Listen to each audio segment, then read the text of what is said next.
vous raconter une histoire qui m'a marqué. C'est l'histoire d'un homme qui, comme d'habitude, qui a trop aimé sa femme, qui raconte tout à sa femme. Et, mais le gars a un nom, un, comment on dit, nickname. Il a un nom, un surnom que le roi n'a pas aimé. Le surnom s'appelle La vie n'ira nulle part. Et que si Dieu ne te tue pas, personne ne peut te tuer. Le roi a entendu parler du gars et dit, mais étant donné que lui, il est le plus puissant, qui détient la vie de chaque habitant de ce village, d'où vient-il que lui dit que si Dieu ne le tue pas, que personne ne peut le tuer? De l'amener, il va lui poser la question. Donc, les gens se sont réunis sur la plage, sur la place publique. Le, Chacun vient dire son prénom et son surnom. Et mon autre frère il vient, il dit que moi je suis, la vie n'ira nulle part.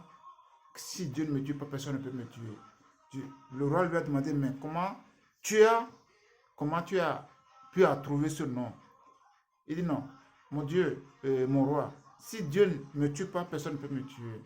Il dit, si c'est ça, bon, il va te remettre une bague. Cette bague, il faut garder cette bague.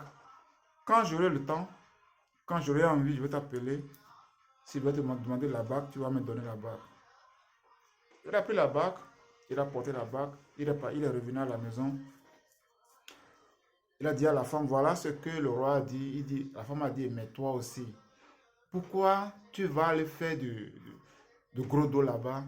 Pourquoi c'est à toi seul que Dieu a vu, que le roi a vu? C'est à toi que le roi t'a donné la bague. Ça, c'est une bague qui, qui peut te causer la mort. Il dit non, de ne pas s'en faire. Que la vie ne annule pas. Que si Dieu ne te tue pas, personne ne peut te tuer. Ok. Donc, il a remis la bague à la femme.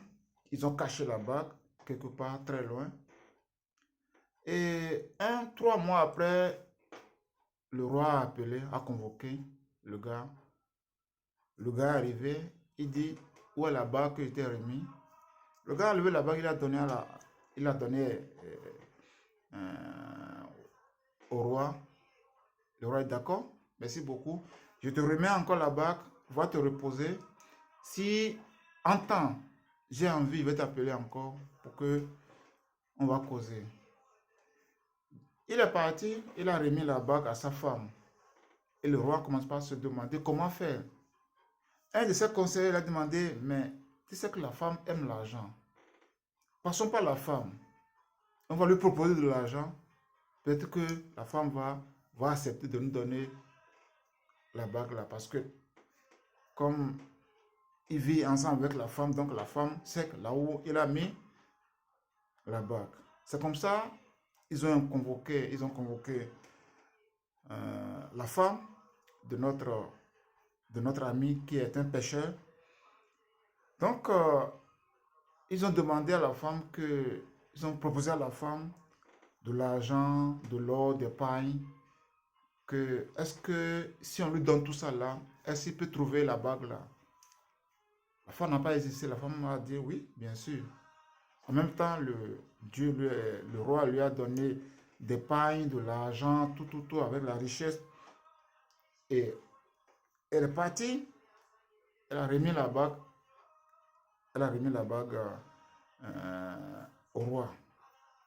La femme a appris à accepter l'argent, accepter la richesse pour que son mari meure. Donc, dès que elle a reçu toute la richesse du roi, elle est partie directement chez elle, chez ses parents. Il a déposé toutes ses richesses chez ses parents. Et en ce moment-là, le mari est revenu de la pêche. Mais tu étais où? Il dit, mais c'est parce que j'étais allé me tresser, c'est pourquoi je suis arrivé en retard. Et bon, l'homme ne savait rien. L'homme, ils ont préparé, ils ont mangé. 2 jours après, le roi a rassemblé ses conseillers. Comment faire avec cette bague? On lui a dit qu'on doit aller jeter la bague là, très loin dans l'océan. Et après, demander à l'homme de leur trouver la bague. C'est comme ça, le roi est parti jeter la bague dans l'océan. Et en ce moment-là, il y avait un gros poisson qui a pris cette bague-là et a avalé. Une semaine après, euh, le roi a appelé, il a convoqué une réunion que il veut la bague. Et le gars commence pas à chercher la bague, il a commencé à chercher partout avec la femme était là. Ils ont cherché la bague là partout, ils n'ont pas trouvé la bague là. Bon, le gars a compris que c'est sa mort qui est proche, que quand le roi lui avait dit que si jamais je te demande la bague, que tu ne me donnes pas la bague, je vais te tuer. Il s'était entendu sur ça. Donc le lendemain, le gars il est parti à la pêche comme d'habitude. Il est parti à la pêche, il avait mis ses pièges pour attraper le poisson. Il a attrapé 3 poissons. Un gros poisson et 2 petits poissons. Comme il aimait trop sa femme, il a dit non, je vais vendre les 2 petits là.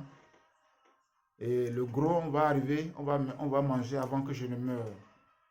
Donc, il avait dit à sa femme tout, là où il y avait son argent, tout ça, il avait remis tout ça à sa femme. Qu'il va aller.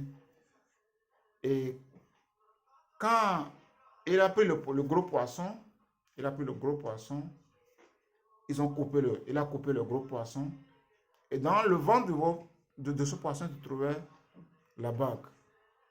Il s'est mis à genoux, il a regardé le ciel. Il dit, si Dieu ne te tue pas, personne ne peut te tuer. C'est comme ça. La femme ne savait pas. Parce que dès qu'ils n'ont pu retrouver la bague, la femme est partie chez ses parents. Donc il était resté seul. Parce que il avait amené le poisson à la maison, manger avec la femme. Quand il est arrivé à la maison, la femme n'était pas là. Donc il était resté seul à vouloir préparer le poisson. C'est comme ça, il a retrouvé la bague. Le lendemain, il est parti. Tout le monde était déjà prêt pour le tuer parce qu'on savait qu'il ne pouvait pas trouver la bague. Donc, le roi lui a demandé où est la bague que j'avais remis. Le gars, il a pris, a mis dans la poche, il a remis la bague à son mari et au roi. Tout simplement, il faut comprendre que il ne faut pas avoir confiance en la femme. La femme n'est pas là pour votre vie. La femme n'est pas là pour vous aimer. Elle n'est pas là. Elle est là pour son intérêt. Dès qu'elle a un intérêt, même si ça va coûter votre vie, la femme est prête à ça. Ne soyez pas naïf. Que Dieu vous bénisse, monsieur Dassi.